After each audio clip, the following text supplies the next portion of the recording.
Good morning, I hope you're well.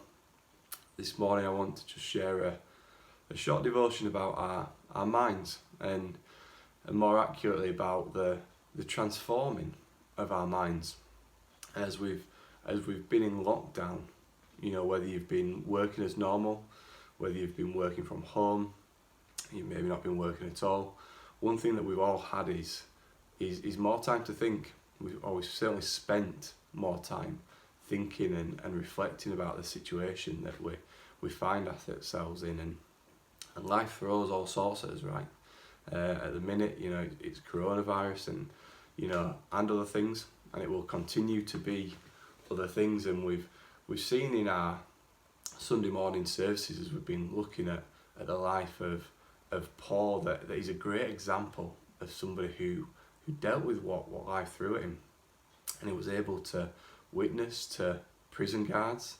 You know, while he was locked up in prison, he wrote a lot of the letters that we're reading whilst in prison. And in Romans 12 it says, "Do not be conformed to this world, but be transformed by the renewing of our mind." And this transforming of our mind is all about perspective and about understanding an eternal perspective.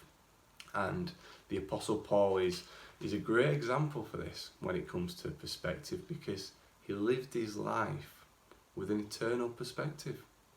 Paul saw things in light of eternity rather than worrying about the here and now. And the Bible tells us that the world as we know it, as we see it, is passing away. And by fixing our eyes on Jesus, the things that are really important will come into view.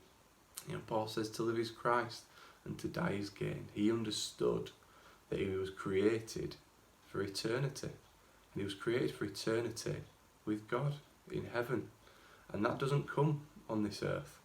And we need to understand the things that we can control and the things that we can't control. It's a commonly used phrase at my work: control what you can control.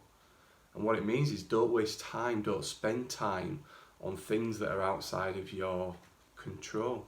And it helps keep perspective. And as Christians, we need to understand that we should be giving everything that we can't control, that we're maybe worrying about, to Jesus in prayer, seeking him.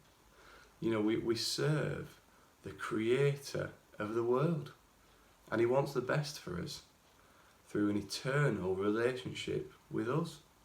You know, God has adopted us as children. How amazing is that? And he wants us to rely on him. So let me just read to you from Philippians chapter 4. I'm going to read verses 6 and 7. And it says, "Be anxious for nothing, but in everything by prayer and supplication with thanksgiving, let your requests be made known to God. And the peace of God, which surpasses all understanding, will guard your hearts and minds through Christ Jesus." So this morning I want to leave you with those verses, a reminder to trust God for all the things that you can't control, and put your worries in a proper perspective that we're going to spend eternity with Jesus. What an amazing thought. God bless you.